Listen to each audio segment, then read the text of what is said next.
আজকের রেসিপিতে থাকতেছে মজাদার বিরিয়ানি, গরুর মাংসের বিরিয়ানি। আমি প্রথমে 1.5 কেজি মাংস সুন্দর করে ধুয়ে পরিষ্কার করে পানি ছেঁকে রেখেছি। এখন মশলাগুলো সব কিছু দিয়ে ম্যারিনেশন করে রাখবো 20 মিনিটের মতো। প্রথমে দিয়ে দিয়েছি 1 চামচ আদা, 1 চামচ রসুন এবং লাল মরিচের গুঁড়ো 1 চামচ, ধনিয়ার গুঁড়ো 1 চামচ, জিরার গুঁড়ো 1 চামচ, আর দিয়ে দিব বিরিয়ানির মশলা 2 চামচের মতো।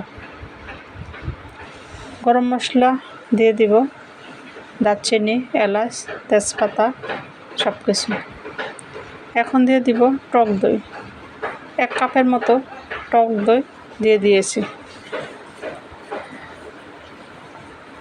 এই সব মশলাগুলোকে আমি সুন্দর করে মেখে 20 মিনিট রেখে দিব রেস্টে।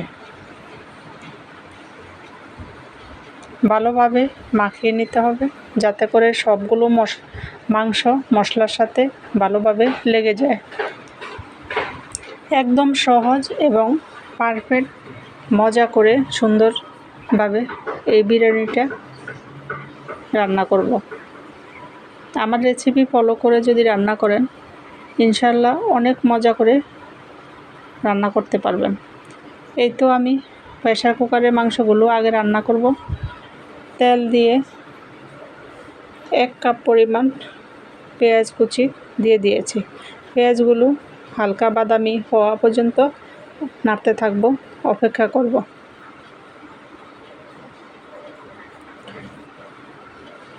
আমি এখানে দিয়ে দিয়েছি একটু সসগুলো ভালোভাবে মাংসের সাথে মাখিয়ে নেব।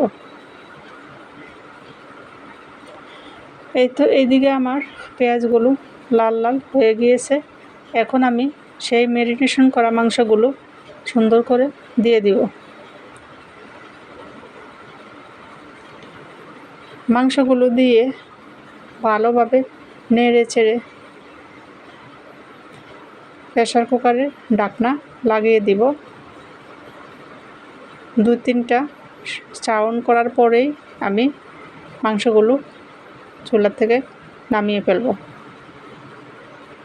এভাবে মাংসগুলো ঝটপট সিদ্ধ হওয়ার জন্য সুবিধা হয়।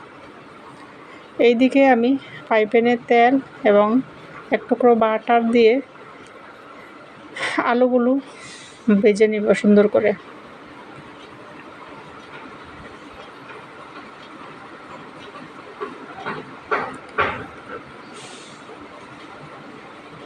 বিরিয়ানিতে এইভাবে ভেজে আলু দিলে খুবই মজা হয় এবং সবাই পছন্দ করে আলু বিরিয়ানির সাথে খেতে পারে।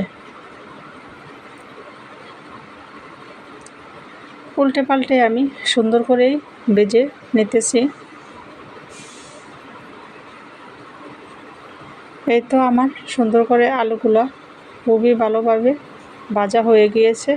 এখন আমি আলুগুলো তুলে রাখবো এক সাইডে।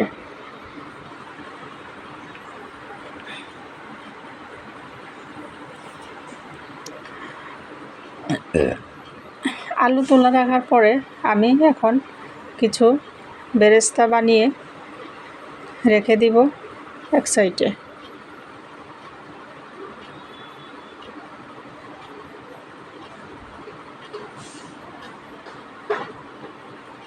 বেরেস্তাটা আমি লাস্টে ব্যবহার করব।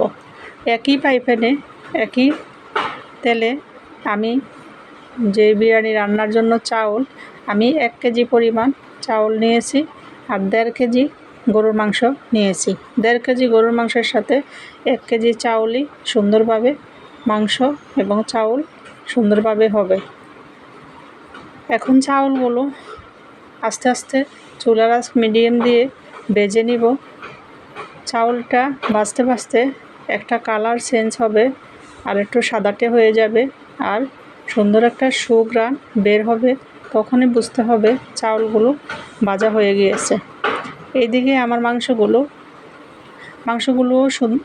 সুন্দর করে সিদ্ধ হয়ে গিয়েছে।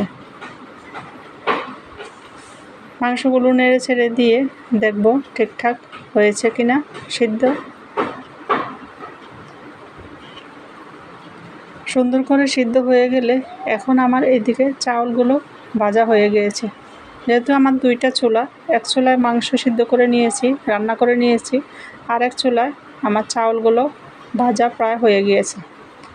চাউলগুলো ভাজতে ভাজতে একটা কালার এভাবে চেঞ্জ হবে,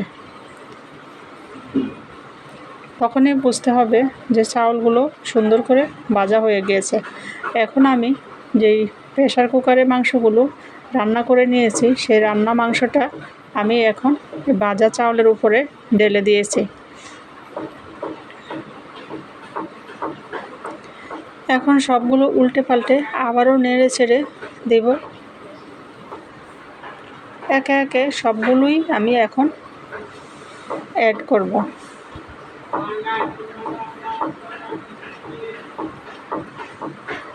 কিছুক্ষণ নেড়ে ছেড়ে আমি এখন পর্যাপ্ত পরিমাণে পানি দিয়ে দিব এবং এই ভাজা আলুগুলো দিয়ে দিয়েছি। ভাজা হয়েছে কিন্তু আলুর টুকরাগুলো একটু বড় সাইজ, তো সিদ্ধ হওয়ার জন্য আগেই দিয়ে দিয়েছি। এখন দিয়ে দিব 1 কাপ গাজর কুচি করা। গাজরটা দিলে স্বাদও বেড়ে যায় আর দেখতেও খুবই সুন্দর লাগে, এই কারণে গাজর দেওয়া। দিয়ে দিয়েছি 1 মুঠো কাঁচামরিচ। সব কিছু দিয়ে আমি এখন আগের থেকে চুলায় গরম পানি দিয়ে রেখেছি, গরম পানিটা এখন আমি বিরিয়ানির সাথে দিয়ে দিব।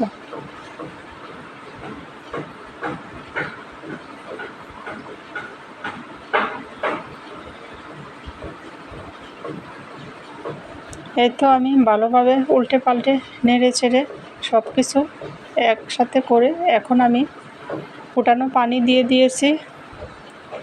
ফুটানো পানি দিয়েও আবার নেড়ে চেড়ে ভালোভাবে বুঝতে হবে পানি ঠিকঠাক আছে কিনা।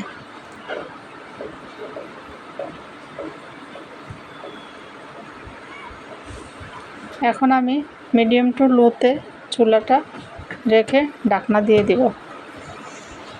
এই তো আমার বিরিয়ানিটা একটা বলক এসে গেছে।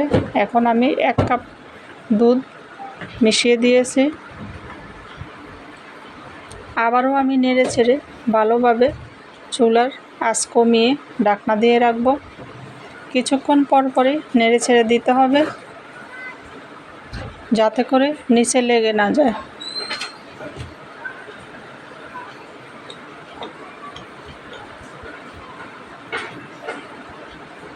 সব কিছুই দেওয়া হয়ে গিয়েছে। এখন আমার 2 মিনিট পর পর আমি উল্টে পাল্টে দিব। উপরের গুলা ভালোভাবে নিচে যায়, নিচের গুলা উপরে, এভাবে সমানভাবে যেন চাউলগুলা ফুটে যায়।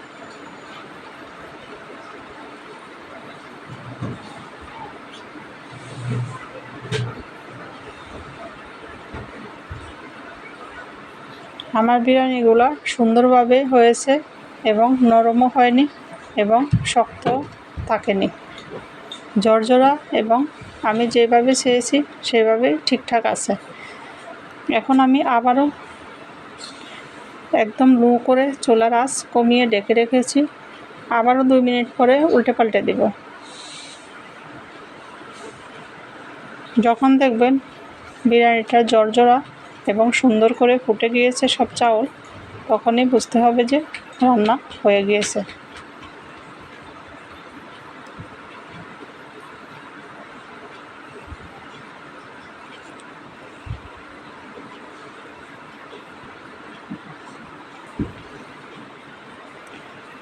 সুন্দর করে আমার বিরিয়ানিটা হয়ে গিয়েছে। এখন আরও 5 মিনিটের মতো আমি চুলা একদমই লোতে রেখে ঢাকনা দিয়ে রাখবো। এখন উপরে বেরেস্তা ছিটিয়ে চুলার আঁচ একদমই লোতে রেখে দিব আরও 2-3 মিনিট। কিছু কিশমিশ ছিটিয়ে দিয়েছি। সবাই ভালো থাকবেন। আল্লাহ হাফেজ। রেসিপি যদি ভালো লেগে থাকে সবাই লাইক, কমেন্ট, শেয়ার করে সহযোগিতা করবেন।